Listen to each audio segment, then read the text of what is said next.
पहले तो हम एक बात आपसे बहुत हमारे भाई पूछते हैं कि हम अभी के युग में अपने जाति पे माने कि हम वर्ण विशेष पे माने, जैसे हमारे वेदों में जाति का ही वर्णों का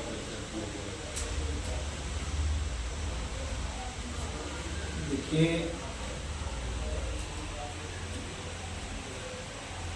जब दिया नहीं होगी तो बाती का क्या काम होगा, जब धर्म ही नहीं होगा तो जाति का क्या काम होगा। जाति एक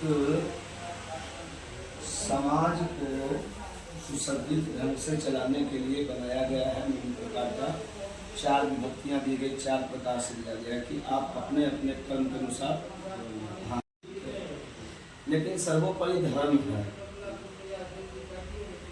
भगवान ने जाति की रक्षा के लिए अवतार नहीं लिए, धर्म की रक्षा के लिए। और धर्म तो वास्तविक एक सनातन ही है, इसके अलावा जितने भी इसके हैं वो सब इसकी शाखा है। तो जाति की नहीं, हम धर्म की रक्षा करें। धर्म रक्षितो रक्षिता, धर्म की रक्षा करना अनिवार्य। सनातनी हम हैं, न कि हम जातीयता में हैं। हम किसी जाति के नहीं हैं। हमारा कर्म, हमारे पूर्वजों ने क्या किया, वेद को पढ़ाए और पढ़े, इसलिए हमने आगे ब्राह्मण को। आपके पूर्वज ने धर्म कहे कि ठीक है, आप पढ़ रहे हो, वेद पढ़ा रहे हो, इसलिए आप ब्राह्मण हो, और मैं अपने वंश में जो जन्म लिया हूँ मैं आपकी रक्षा करूंगा। ठीक न? जिन्होंने ब्राह्मण को स्त्री और धर्म की रक्षा करने के लिए आगे बढ़े, उनको आगे चल के क्षत्रिय समाज कहा गया। ठीक न? उसके बाद एक लोग आए, उसी परिवार में से एक लोग आए, कहे कि आप वेद की रक्षा करो, यानी लोगों में ज्ञान प्राप्ति कराओ, यज्ञ कराओ धर्म का। और एक भाई हमारे जो हो गए, वह कहे कि हम रक्षा करेंगे 2 स्त्री ब्राह्मण की, तो आप दोनों अपने काम में निपुणता में रहेंगे, तो फिर पालन पोषण कैसे होगा। तो मैं आप दोनों के लिए, निपुणता के लिए, आप दोनों की व्यवस्था के लिए हम व्यवसाय में आकर आपको व्यवसाय के द्वारा धर्म की रक्षा में सहयोग देते हैं, जिसको हमारे मनु जी महाराज, हमारे ऋषि मुनि ने उसको वैश्य समाज से दिया। अब कहे कि कुछ लोग कहे कि ऐसा करते हैं कि भाई आप लोगों को, आप वेद पढ़ रहे हो, आप वेद पढ़ा रहे हो, तो आप साधक हो, तो आपको कहाँ से जल आएगा, आपके घर में व्यवस्था कैसे होगी। तो एक भाई हुए, जो एक हुए, उन्होंने कहा कि हम आप तीनों की सेवा में लग जाएंगे, सेवा में लोग लग जाएंगे। तो यह तीनों कहे कि ठीक है, जो हम अपना कर्म तीनों करेंगे उसी से तुम्हारा भी उद्धार होगा, जिसको हमारे समाज में शूद्र बोलते हैं। शूद्र का मतलब यहाँ जाति नहीं है। उन्होंने दैन्य स्वीकार किया, मैं तीनों की सेवा करूंगा, तीनों को लेकर के चलूंगा। आज की विडंबना यह हो गई कि कुछ निजी स्वार्थ, क्षणिक सुख के लिए आज हमारे समाज में, आज हमारे देश में विघटन पैदा करते हैं। आज हमारे समाज में वो कुरीतियाँ फैला रहे हैं कि हम ये समाज के हैं, हमें वो समाज में नहीं जाना चाहिए। कुछ गलतियाँ चारों समाज में है, कुछ ब्राह्मण में भी गलती हो गई, जो अपने आप को नहीं पहचाने तो ब्राह्मणवाद लेकर चले, क्षणिक स्वार्थ के लिए, क्षणिक सुख के लिए। और वह भी जान रहे हैं कि इससे सिर्फ मेरा सुख है, इससे सनातन धर्म का बदनामी है, लेकिन अपनी स्वार्थ के लिए, क्योंकि कलयुग का प्रभाव तो अपने राज्य में आ ही जाएगा। इसलिए लेकिन धर्म की रक्षा, आगे बढ़ो, धर्म की रक्षा। वही भी कहना चाहूँगा कि दिया ही नहीं है तो बाती का क्या होगा, जब धर्म नहीं होगा तो जाति का क्या होगा, है ना। इसलिए धर्म की रक्षा के लिए आगे बढ़ो। और यह रिश्तेदारी तक ही जाती है, ब्राह्मण कुल के संबंध ब्राह्मण कुल से हो, वो हमारे समाज की परिधि के लिए एक सूचक है। जैसे महाराज जी श्रीमद् भागवत गीता प्रथम अध्याय में वर्ण संकृत का वर्णन किया, तो वर्ण संस्कृति जो है उससे बहुत लोग अब जातिवाद के तुलना देकर शादी को उसमें जातिवाद घुसा देते हैं। जैसे श्री कृष्ण स्वयं बोले हैं कि किसी का कर्म के अनुसार उसका जाति का निर्धारण होगा, न कि उसके जन्म के अनुसार। तो वर्ण संक्रीता भी बोले हैं जो अदर वर्ण का शादी करते वर्ण संक्रीता नहीं, वर्ण संकर। देखिए अभी हमने कुछ दिन पहले आपको बोला ना कि आपने वेद पढ़ना, वेद पढ़ाना, यज्ञ करना, यज्ञ कराना, दान लेना किया तो आपको उच्च श्रेणी में कहा कि आप ब्राह्मण के लिए धर्म की रक्षा के लिए आए तो क्षत्रिय हो, ठीक है। तो जन्म जात से जन्म जाए तो सब शूद्र। जन्म जब तक लघु कभी संस्कार नहीं होता है तो जाति से सब शूद्र हैं।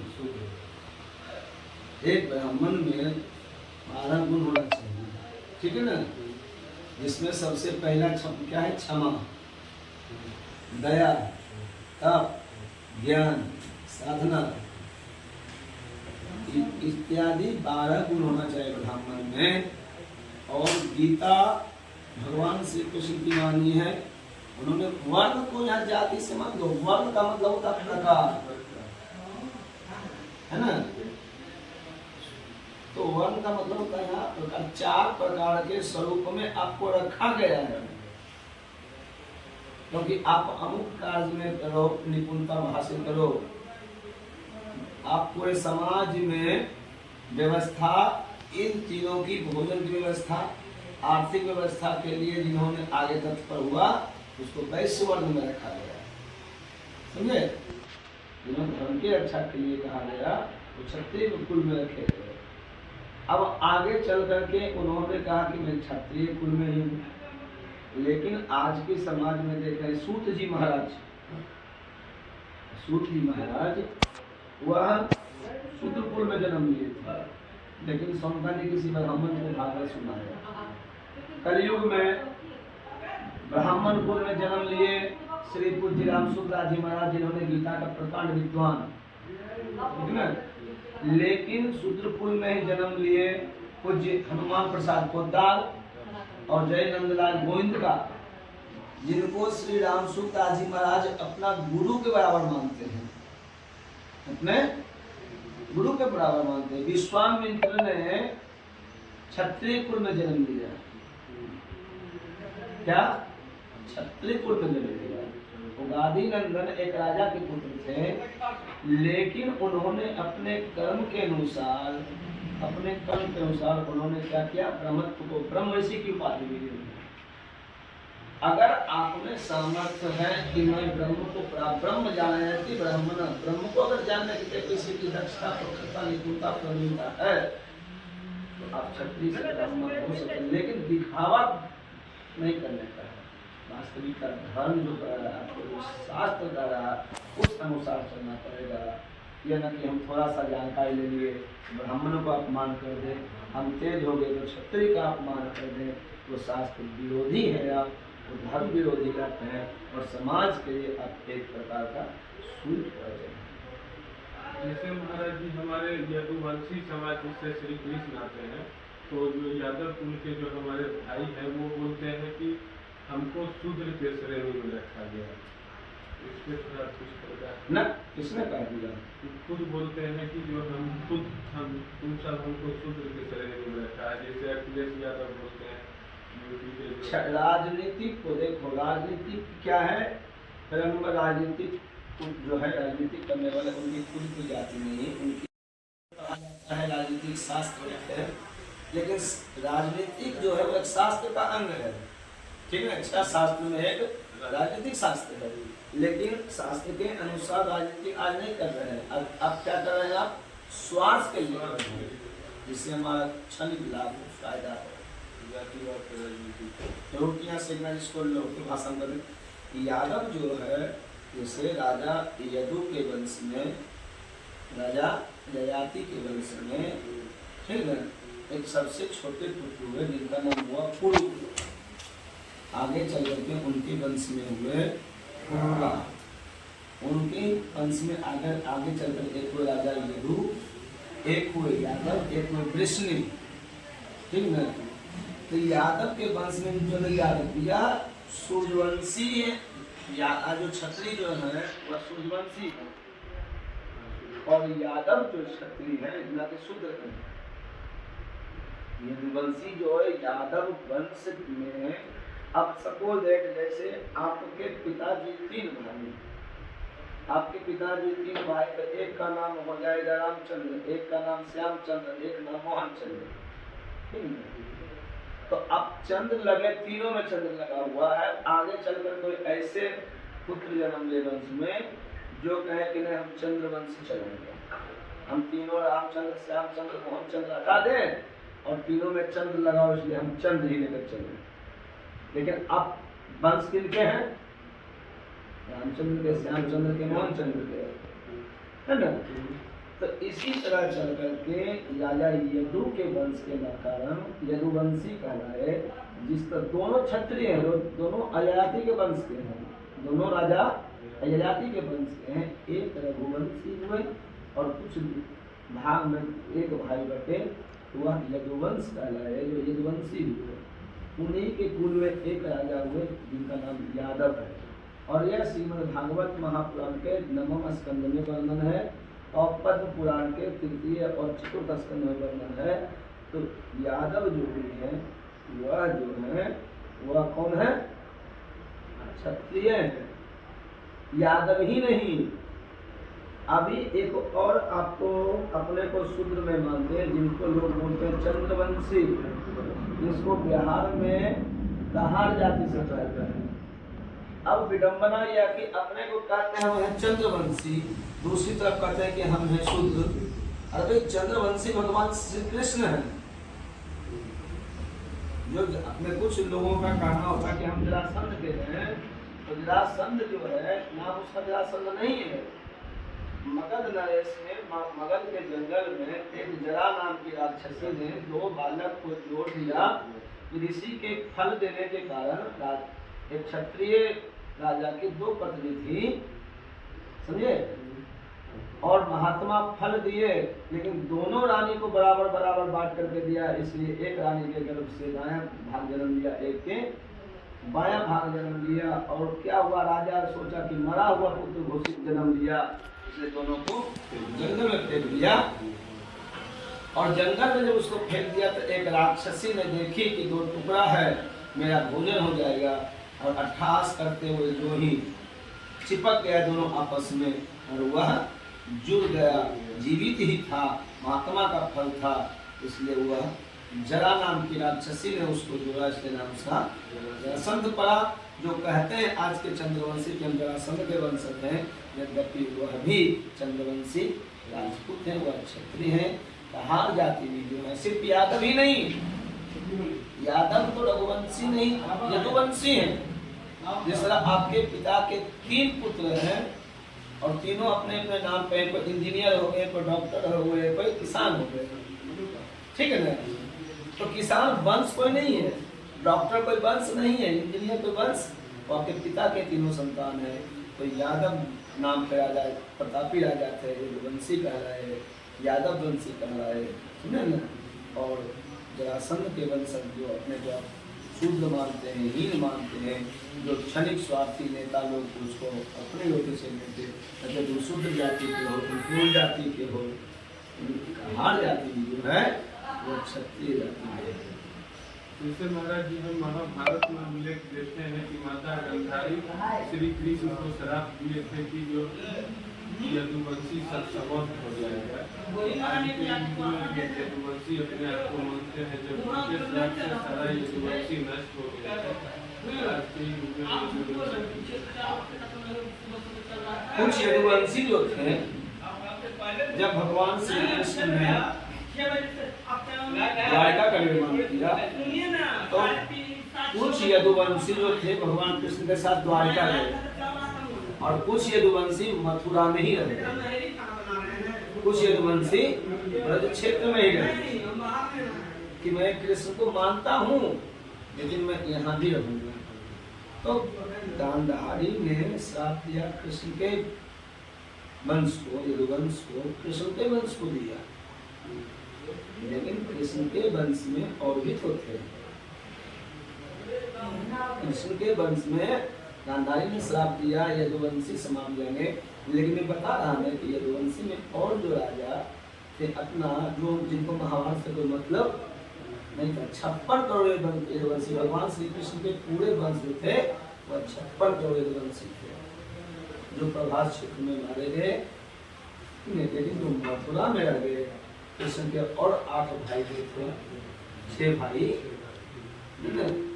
बलराम जी तो साथ में ही थे, देवकी के जो पुत्र थे, इसके अलावा वसुदेव के और जो पत्नी थी बड़ी रोहिणी थी, है ना, तो इस तरह के और जो यदुवंशी थे जो मथुरा में रहे, जिनको समाज से महाभारत से कोई मतलब नहीं था, वो कृष्ण के वंशज में नहीं आते थे, लेकिन ऊपर से उनके जैसे आपके पर पितामह, आपके पर पितामह, मेरे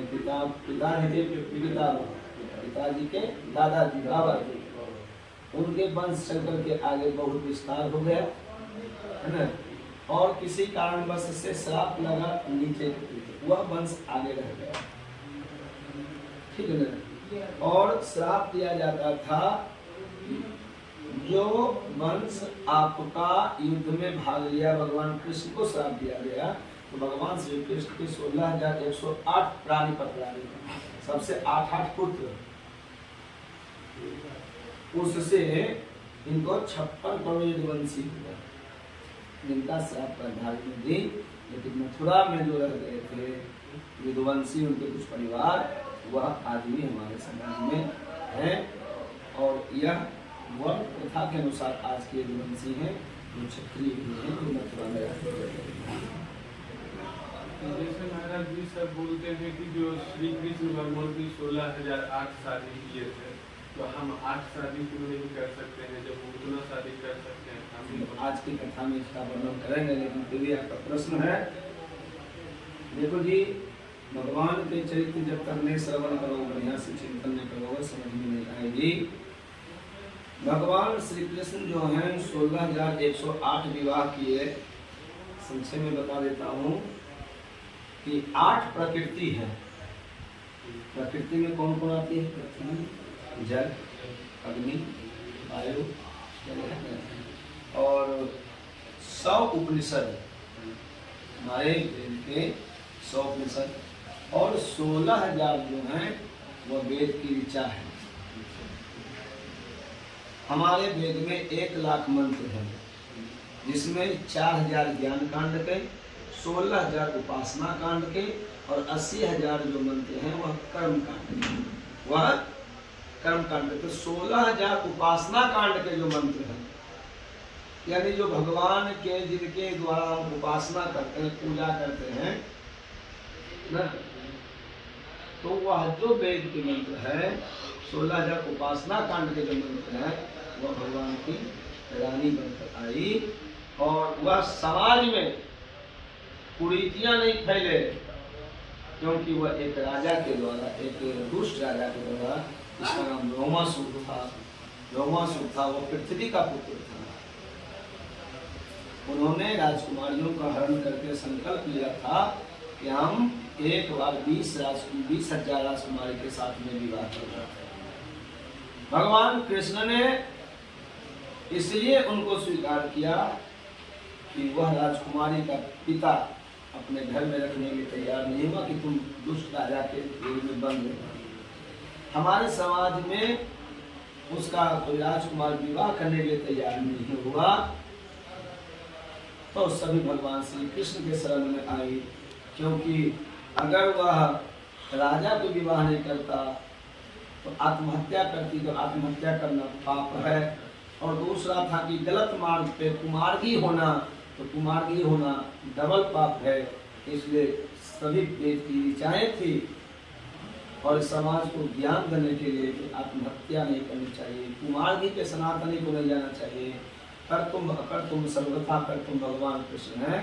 और उन्होंने भगवान श्री कृष्ण के पति के रूप में उन्होंने अपने मुझे रक्षा किया, अपने प्राण रक्षा किया, मेरा प्रतिष्ठा बचाया। इसलिए भगवान ने उन राजकुमारी के साथ पानीग्रहण संस्कार किया, विवाह किया। 100 उपनिषद जो है भगवान कृष्ण के लिए हैं, और 8 प्रकृति हैं। इस तरह 16,108 विवाह किए। अब कुछ लोग कहते हैं कि हम क्यों नहीं करें। तो भगवान की सभी लीला को अपने जीवन में धारण करो। भगवान शिव ने कालकूट जहर निकला समुद्र से न, तो आप भगवान शिव ने कितने टन जहर पी गए। तुम दो तोला पी के बता दो, 4-5 सल्फास का गोली खा के दिखा दो। दूसरी बात, भगवान श्री कृष्ण की सिर्फ विवाह का ही तुम क्यों करते हो अपने जीवन में। भगवान श्री कृष्ण 6 दिन के तक कितना को मार दिए, वो भी तुम कुछ तो करो। भगवान श्री कृष्ण 7 वर्ष के थे, उन्होंने गिरिराज उठा लिया। तो यह जो है समाज में अज्ञानता, बस उन्होंने शास्त्र का अध्ययन नहीं किया, शास्त्र में गोता नहीं लगाया, इसलिए प्रश्न उठाते हैं, ठीक है। दूसरी बात, भगवान कृष्ण ने जो कहे हैं वह करो। भगवान श्री कृष्ण ने जो किए हैं वह नहीं करो, क्योंकि भगवान कृष्ण ने गीता में भी कह दिए हैं और उसके बाद दिखा भी दिए हैं कि हमने इस तरह का कार्य किया। मैं भक्त के लिए ही पक्ष लिया, लेकिन मुझे श्रापित होना पड़ा, मुझे वंश के साथ अपने हाथ धोना पड़ा, मेरा वंश समाप्त हो गया। इसलिए तुम छल और प्रपंच नहीं करो, तुम सिर्फ अपने धर्म पे खड़े रहो, धर्म पे टिके रहो, और जो मैं कहा हूँ उसको लेकर चलो, ना कि जो मैं किया हूँ, क्योंकि मैं समर्थवान हूँ। भगवान राम कहीं नहीं कहे मैं भगवान हूँ, लेकिन कृष्ण कम से कम एक बार नहीं 1000 बार कहे, एक अहम द्वितीयो नास्ति, एक हम है, दूसरा कोई नहीं है। अर्जुन को गीता में कहते हैं, अर्जुन सब धर्मांगे पतज्जे मामेकम शरणं व्रज, तो सबको छोड़कर सिर्फ और सिर्फ मैं जो कह रहा हूँ वो कर, मेरी शरण में आ जाए, तुम यह चिंता मत कर, ठीक है। तो भगवान कृष्ण जो कहे हैं जीवन में धारण करनी चाहिए, और भगवान राम जो किए हैं वो धारण करना चाहिए। अगर भगवान कृष्ण की लीलाएं को धारण करना चाहते हो तो भगवान सभी लीलाएं हैं, सबको धारण करो, तब भगवान कृष्ण की एक लीला धारण करने योग्य हो। अगर इस तरह का करते हो तो हमारे समाज में आप विघटन पैदा करते हो, हमारे समाज को गंदा करते हो, हमारे समाज में प्रयोजन बोलते हो, जो कि नहीं करना चाहिए। आप ऐसे करने वाले एक सनातनी हो, एक आर्य पुत्र हो, एक भरतवंशी हो। भगवान की लीलाएं कुछ द्वारिका की लीला है, जो राजा की लीला है वह अनुकरणीय है, अन्यथा ब्रज की जितने भी लीला है वह अनुकरणीय है। जैसे महाराज जी, मेरा एक सवाल है जो बहुत लोग पूछते रहता है कि अगर हम ब्राह्मण हैं तो क्या किसी राजपूत लड़की से शादी कर सकते हैं, या राजपूत का लड़का कोई ब्राह्मण से शादी कर सकता है, या वो किसी यदुवंशी समाज से कर सकता है? तो इसमें आप शास्त्र इसे वर्णित नहीं करता है। अभी कुछ देर पहले मैं बोला कि वर्ण प्रथा है अपने समाज के बंधन के लिए। अगर आप अपने कुल से यानी ब्राह्मण कुल से जन्म लेते हैं और दूसरे वर्ण में विवाह करते हैं, तो उसके आने वाले पीढ़ी वर्ण संकर कहलाते हैं, और वर्ण संकर के द्वारा समाज में किसी प्रकार का अध्यात्म कार्य नहीं होता है। आप के पितर, आपके पूर्वज आपके जल से मुक्त नहीं होंगे, क्योंकि वर्ण संकर जो है वह अपने पूर्वजों का उद्धार नहीं कर सकते हैं। यह शास्त्र वर्णन, शास्त्र के द्वारा है। इसलिए मैं निवेदन चाहूँगा, समाज में आज कुछ नेता अपने स्वार्थ के लिए कर रहे हैं, शास्त्र इसके अध्ययन नहीं करती है। तो जैसे अगर कर्म उसका ब्राह्मण वाला हो, अगर कोई चमार हो, अगर संस्कृत का श्लोक जानता हो, वेद पाठ गीता का अध्ययन किया हो, तब तो वो जाति से शूद्र नहीं रहता है, ब्राह्मण हो गया। लेकिन मैंने क्या बताया कि 12 गुण होना चाहिए, सिर्फ अध्ययन करने से नहीं। अध्ययन करने से वो ज्ञानी हो जाएगा, सिर्फ तपस्या करने से वो तपस्वी हो जाएगा, त्याग करने से वो त्यागी हो जाएगा। ये कुछ सिर्फ अध्ययन करने हम शास्त्र का, हम सिर्फ शास्त्र का अध्ययन करते हम ज्ञानी हो सकते हैं, शास्त्री हो सकते हैं, ना कि ब्राह्मण हो सकते हैं। इसके से तो आपको 12 गुण अनिवार्य है। अब ब्रह्म मैंने क्या कहा, वशिष्ठ जी के शिष्य है विश्वामित्र, विश्वामित्र गादी नंदन है, क्षत्रिय है। और एक दिन की बात है कि विश्वामित्र के मन में विचार आया कि मुझे सब ब्राह्मण कहता है, मुझे सब ब्राह्मण कहता है, मेरे गुरु जी से ब्राह्मण नहीं कहते। कौन? वशिष्ठ जी। तो वशिष्ठ जी मुझे गुरु नहीं कहते हैं, ब्राह्मण नहीं कहते हैं, इसलिए मैं गुरु जी को ही समाप्त कर देता हूँ। मैं विश्वामित्र जी के मन में प्रश्न आया, ये प्रश्न उत्पन्न हुआ कि मुझे पूरे संसार के लोग ब्राह्मण की उपाधि दे दिए, लेकिन गुरु जी जो हमारे हैं वशिष्ठ जी, वही मुझे ब्राह्मण नहीं कहते, पर गुरु जी को ही समाप्त कर दें, यानी उनकी हत्या कर दें, मार दें। ठीक है, उस समय गए विश्वामित्र जा रहे थे और वशिष्ठ की धर्मपत्नी माता अरुंधति कहे कि पूरे संसार के लोग विश्वामित्र को ब्राह्मण कहता, तो आपने क्यों नहीं कह दिया ब्राह्मण? वशिष्ठ जी कहते हैं देवी, उसमें सभी ब्राह्मण का गुण आ गया है, लेकिन एक गुण उसके पास नहीं है, जो कि क्षमा गुण उसके पास नहीं है। और ब्राह्मण का सबसे सुशोभित श्रृंगार क्या है? क्षमा है।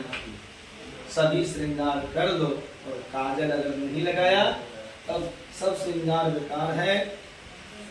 सभी शास्त्र पढ़ लो लेकिन प्रेम की जागृति नहीं हुई तो वह बेकार है।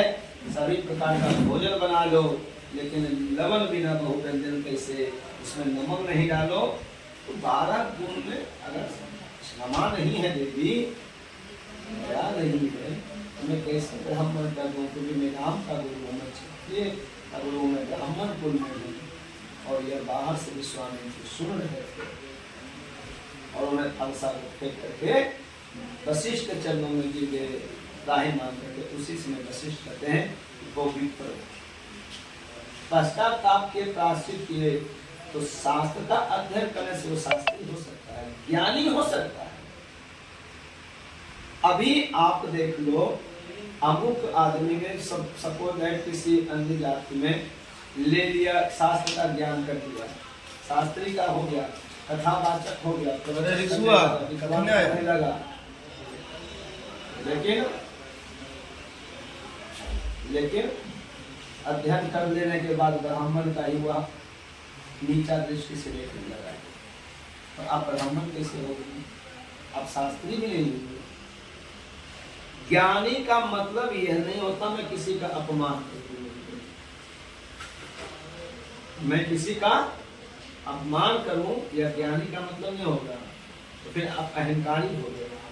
तो इसके लिए ब्राह्मण में आप ब्राह्मण कुल में जन्म लिए, ठीक जाति के अनुसार समाज के अनुसार आप ब्राह्मण कुल में जन्म लिए। अन्य वर्ग में 3 वर्ग है, क्षत्रिय राजपूत शूद्र, वो अध्ययन करने से ज्ञानी हो सकता है, लेकिन जब तक 12 गुण नहीं आएगा तो ब्राह्मण कुल में नहीं जा सकता। ऐसा हम उल्लेख कहीं पढ़े हैं कि कृष्ण जो रुक्मणी जी से शादी किए थे, तो रुक्मणी भी कहीं क्षत्रिय समाज से थे, परिवार से रुक्मणी जी थे, और श्री कृष्ण भी यदुवंशी समाज से थे, यदुवंशी क्षत्रिय में थे। आपने आपको मैंने क्या बोला, राजा ययाति के पुत्र में एक राजा रघु हुए जो सूर्य वंश चला है, जिनका नाम हुआ रघुवंशी, और एक राजा आगे चलते हुआ राजा यदु। आपके पिता के 2 पुत्र हैं, एक आगे चलकर क्या है नीलमोहन, एक हो गया शीलमोहन। तो एक हो गए नीलवंशी, एक हो गए शीलवंशी। तो राजा यदु जो थे वो क्षत्रिय हैं जी।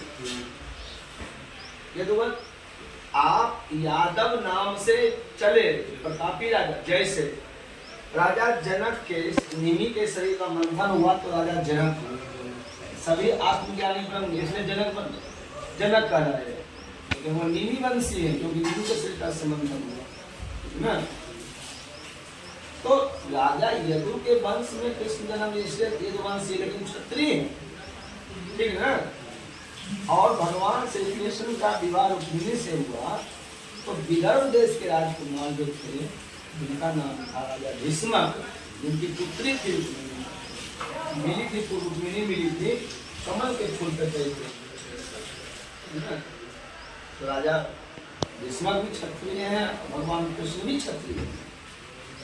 एक महाराज जी मेरा क्वेश्चन है, जैसे महाभारत में जो भीम की जो अर्जुन की जो माता जी है जिनका नाम है कुंती नाम है, तो श्री कृष्ण उनको बुआ करते हैं, जो कि कुंती जो है माता कुंती राजपूत समाज राजपूत है, और सब लोग बोलता है कि यादव है कि दोनों सब लोग बोलने से हम मानेंगे कि शास्त्र मानने से बोलेंगे।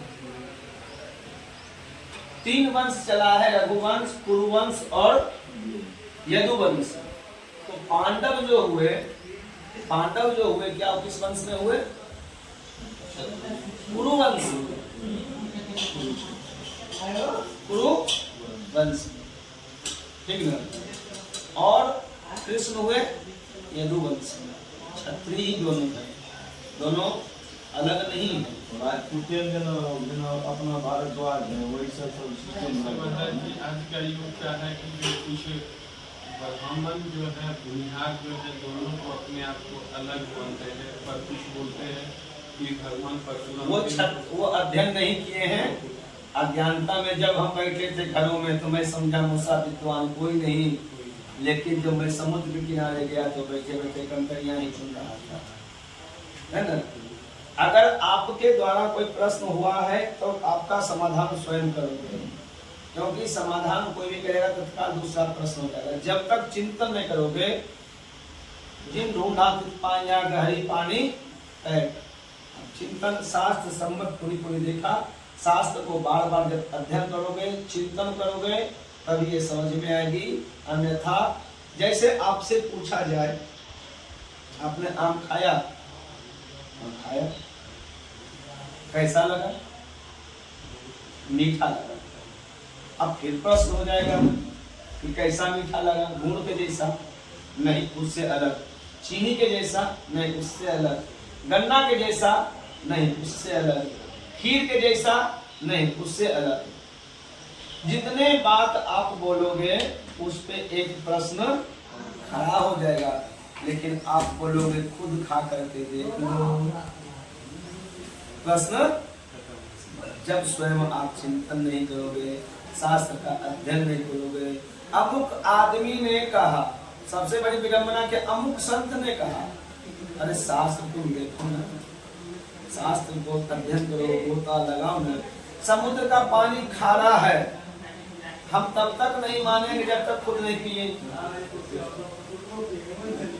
इसलिए कर्म की जानकारी के लिए आप अध्ययन करो और चिंतन करो। किसी प्रकार की बात को ऐसे ही समाज में मत फैलाओ। समाज में आप इसको नहीं, जब तक खुद आप सर्टिफाइड नहीं हो जाओगे, है ना? आप खुद चिंतन करो, अध्ययन करो, उसके बाद आप समाज में बात को तोल करके रखो, बोल करके रखो। वृंदावन बिहारी बस पाठ करेंगे तो कुंडली देख रहे थे एक आदमी का।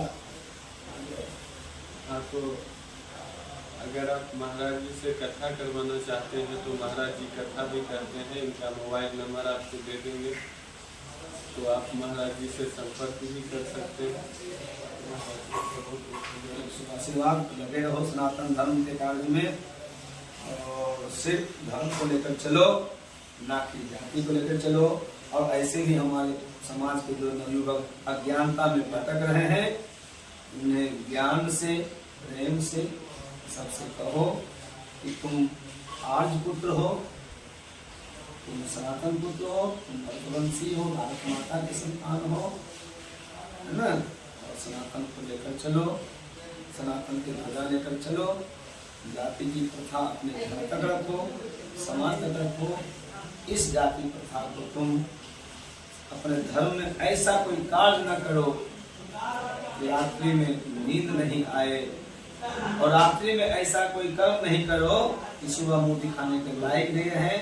ऐसा कोई कर्म न करो कि हमारे समाज में तुम ही को एक दिन आगे चल करके सर झुकाना पड़े, हमारे सनातन को सर झुकाना पड़े, हमारे धर्म को तुम्हारे कारण झुकना पड़े। ऐसा कार्य नहीं करना चाहिए। और बहुत बहुत धन्यवाद, बहुत बहुत धन्यवाद।